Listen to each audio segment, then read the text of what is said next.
My name's Serrano. I'm the CEO of RedR UK. Welcome to another RedR Q&A session about the courses we've got going on at the moment around COVID-19. RedR UK has been around for 40 years now. In fact, it's our birthday this year, and we are a humanitarian capacity building organisation, and we work globally. We have offices in the UK, Jordan and Sudan, and the Jordan one has been central to these latest set of COVID courses that we have been running. The courses are basically we have culture, context and hygiene promotion, managing COVID myths and rumours, managing stress during COVID pandemic, which is a particular favourite, risk communication and community engagement during COVID-19, gender and inclusion in the COVID-19 response, and training essentials. So those were our original 6.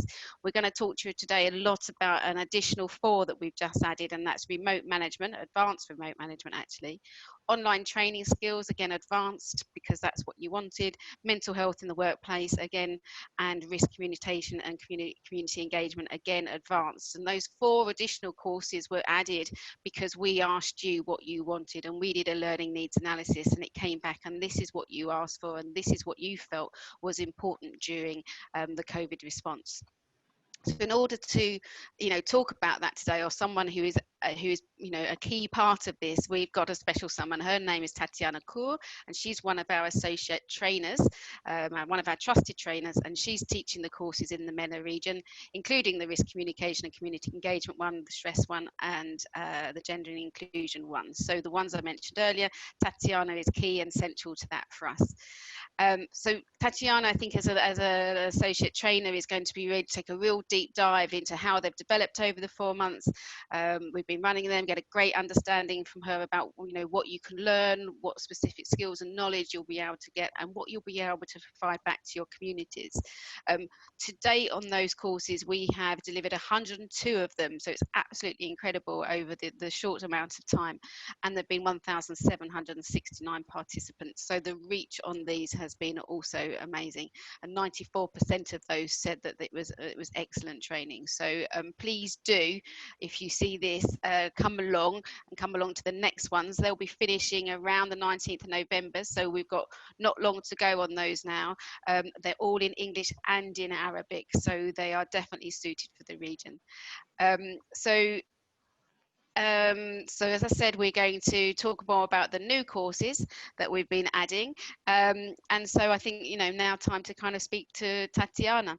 So Tatyana, do you want to introduce yourself a bit more, your background, where you're based, etc.? Yeah, thank you, Joe. Thank you for having me over here. So my name is Tatyana Kour, and I've been an associate trainer with RedR since 2017. And it's been an absolutely thrilling experience for myself, especially during the COVID times. I come from a solid backing in public health, and particularly I am currently finishing my PhD in psychology, more focused on media psychology, so how people interact with media and technology for behavior change. So I've felt I've really put a lot of my research emphasis into the courses as well, which has been also great. So my technical specialty has evolved to address the changing landscape of health and nutrition. I have 20 years experience working in global organizations, including the World Health Organization, Action Against Hunger, and the RedR UK. So that's where I come from, and my work has also been focused on the Middle East and North Africa. So I've served in various technical and leadership roles and in different realms of work, from management to consulting to clinical practice to teaching to research and also to training. Wow, some really varied experience there, and that's obviously feeds into the way that you deliver training and the outcome for the students afterwards. That's brilliant. So, you said you're in Oman. What are your personal experiences with COVID-19, and how are people coping in your communities, within your family, friends, or the wider Jordan or the MENA region? Certainly, COVID has reshaped our lives and the way we look at things. And I think the first thing that comes to my mind is the fear of uncertainty. So a lot of people have been really fearful and not being able to deal with such fear. there's a lot of anxiety around the disruption, around the disruption of lifestyle, disruption of the way things have been working or have been evolving, and the dire need for things to end when they're not ending. They just continue to evolve. So it's a dynamic context where everybody is learning to maneuver, and this has been particularly challenging. It has also been particularly challenging for me at the personal level, because I've had a lot of relatives who have been sick with other conditions and have been, some of them with cancer, others with myasthenia gravis. So it's been a bit challenging as well, managing those diseases in times of COVID, when you also have disruption of healthcare services and disruptions of your own work and lifestyle. So yeah, it's been challenging, rewarding, and perhaps a very thrilling way of diving into a new experience in life. Sounds like it's a really tough time, and I think you echo what a lot of people are feeling, that time is kind of standing still at the moment, where we're not allowed to move on and live our lives. And I guess that feeds into why we're kind of talking about on these courses around mental health coping strategies as well. So please tell us, which training courses have you been particularly giving to participants? So yeah, I've been giving 4 different kinds of courses. So one of them is the gender and inclusion, and the other one is related to managing stress during times of COVID, and the risk communication and community engagement, both at the basic and the advanced level. And I've also participated in the development of those courses, and also in basically delivering them. Great, thanks. So, so what types of people do you think, who are the participants in your course? Which organisations are they coming from? Where are they based? I think, from latest statistics, we've had people from 21 countries participating, not just in the MENA region, but globally. Have you seen that there are a lot of different nationalities or backgrounds in the sessions? And does that make for, different, obviously it's quite interactive in the sessions. What do you get from those? Mm-hmm. Yeah, there was a diverse group of participants, quite frankly, coming from various walks of life and parts of life. Many of them were in different contexts. Some of them were in pretty severe humanitarian contexts, like those living in Yemen, in Iraq, in Palestine, particularly Gaza. And then you have others who are living in developed countries in Europe, where they are really interested in learning more about the context, understanding how things go in different parts of the world. And so this has been particularly challenging for a trainer, trying to satisfy kind of the basic level and more the advanced level of those expectations of participants. And the majority of participants were coming from the humanitarian sector, working in different sectors like WASH, health, protection, and even food security and livelihoods and education. But there were some of them who were coming from the tourism industry, particularly in the risk communication and community engagement piece. And some were students and interns who were studying public health and were looking at what's happening globally and particularly in the MENA region to that regard.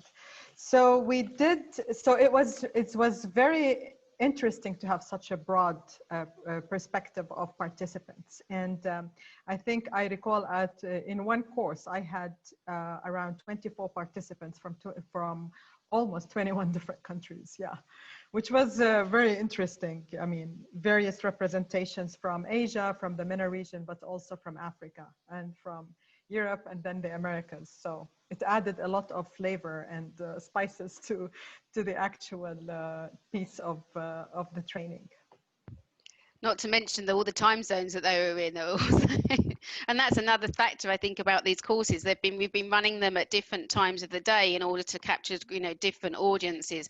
Generally when you kind of do a face-to-face training, they're kind of in your 9 to 5 kind of hours. And so these courses I think are suitable also for people that outside of their work day or their study day, and that's why it kind of gains some attention, I think. So that's great. So thanks for that.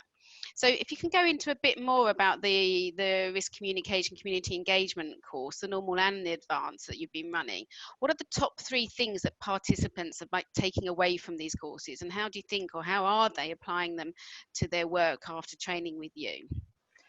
So I think we have to differentiate here between the basic and the advanced. At the basic level, participants were really looking at learning about what is it out there, what is the basic theory, and what are the kind of basic practice modalities that we really need to be aware of to implement. And then they were also keen about understanding concepts, learning about what documents are there that they should follow, or certain specific guidance developed by international organizations, along with sharing experiences and learning from different parts or walks of life about how can I apply this in a particular context. Again, a context that is a low income setting, and particularly a challenging setting where no electricity, no water, and you're asked to give people messages about, washing hands. And so those are the kind of things that participants really would get out of the basic course. And there's a lot of emphasis on what experiences have worked in various parts of the world, which was really particularly of interest to participants. The advanced level has actually moved a step ahead to look at advanced theory and practice, but participants were really looking for tools and trying out those tools. And they didn't want to try those tools by themselves. They wanted a platform that enables them to experiment with those tools and understand how they come into play. And look at what kind of frameworks, and then identifying the key gaps, and then developing a holistic plan or a comprehensive plan to address the response or the preparedness and response needed for COVID. And so even the level of discussions, we went into the psychology of pandemics. We looked more into understanding the misinformation and the disinformation landscape.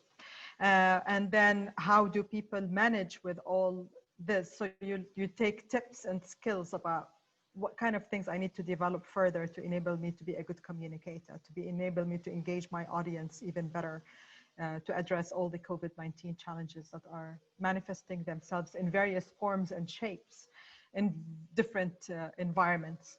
And I think one particular, one of the key things that participants really appreciated is the contextual peculiarity of COVID and also of the MENA region. So you look at COVID, understanding the pandemic profile and the epidemiology of it, and then understanding how the region comes into play when you have all those restrictions in place.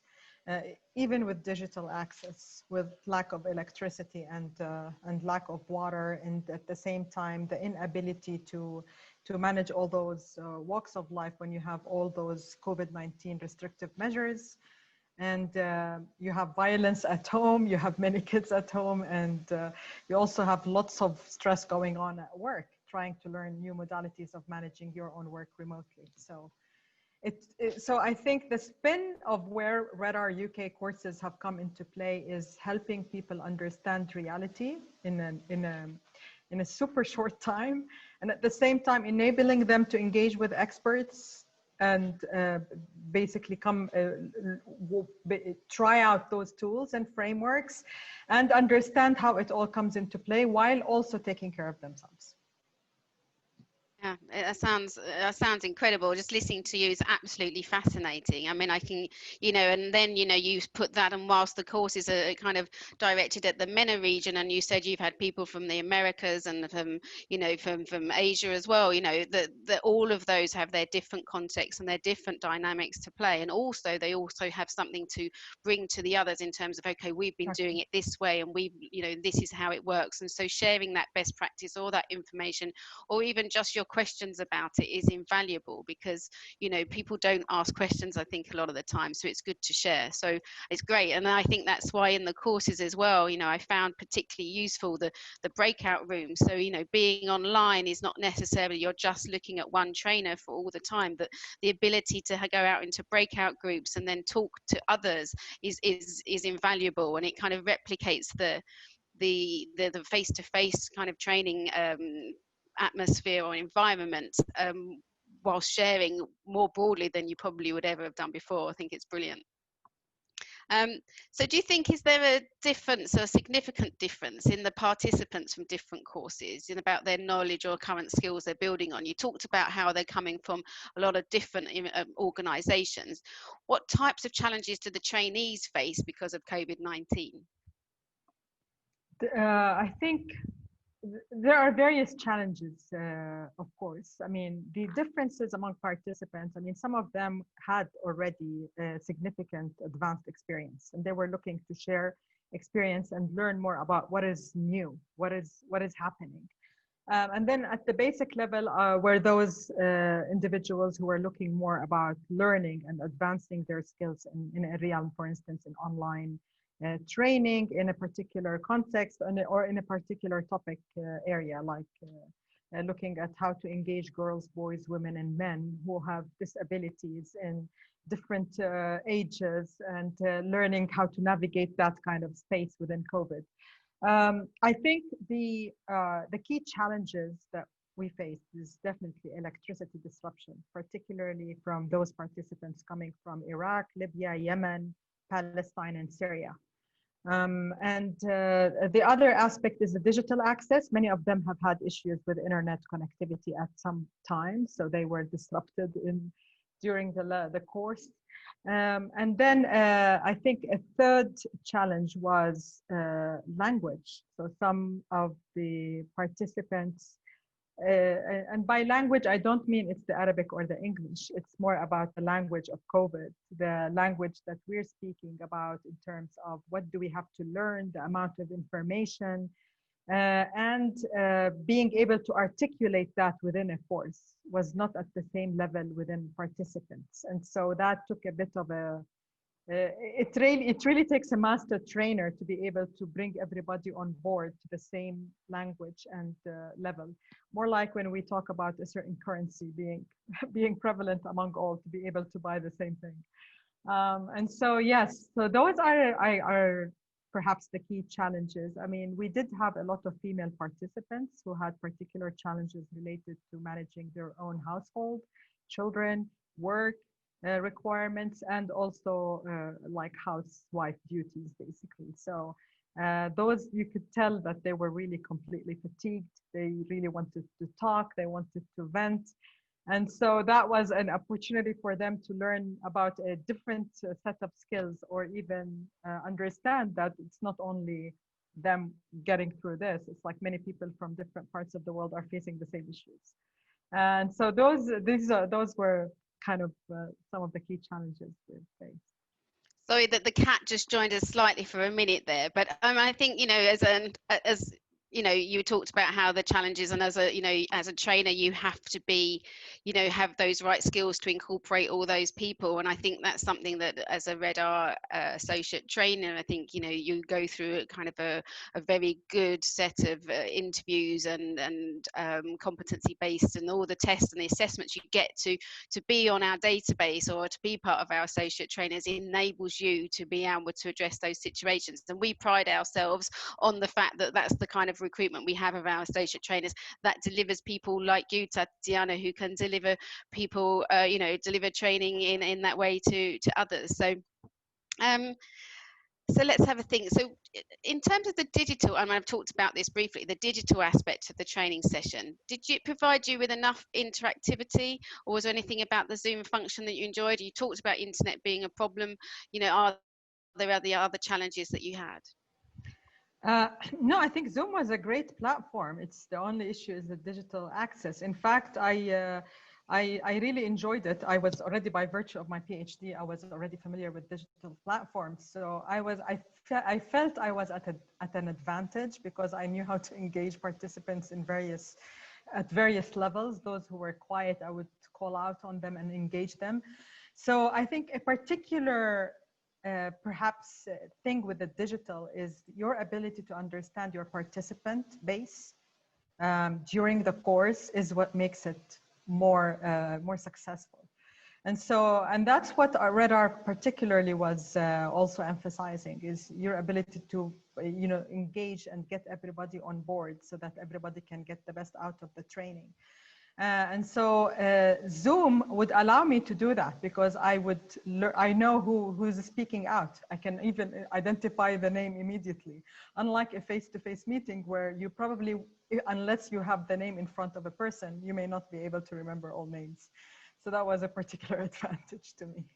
Yeah, absolutely brilliant. And the ability that they have to, in order to speak out directly to you, but in private. So if they want to talk something, say something in private and not necessarily feel comfortable to do it in the big room of people, that they're able to do it. I mean, I think that is brilliant as well. It provides a sense of anonymity for people that may not necessarily have the confidence to come forward. So, yeah, so absolutely. we've got nicknames and different characters. So. Yeah, absolutely. You get people like me who speak a lot and others that don't. So what, we talked about the courses they finish on the 19th of November. What have you got coming up after these finish? Well, I think COVID-19 pandemic continues to surprise us. So I'm definitely excited about the upcoming era. I think I'd like to do more research into the interaction piece with technology and media and how it's evolving into the behavior change realm. But I do look forward to even providing more trainings and doing more consulting as well. Brilliant. Thanks, Tatyana. So that was my final question for you. So just to tell you that, as I said earlier, 1 month left to sign up to these courses. We can provide you with a link to that, or you can just go to our website. The last one's on the 19th of November. Got 10 courses in English and Arabic. So please do sign up. So as we've kind of been talking today, we've had people from NGOs, humanitarian organizations, women faith-based organizations, individuals and other aid workers, not just from the MENA region, but globally. So whilst they're kind of talking generally or were developed around the MENA region, they are accessible for everyone. So thanks again for listening. Thanks very much, Tatyana. That was fascinating. It was really interesting. So thanks very much. Bye. Thank you very much. Bye-bye.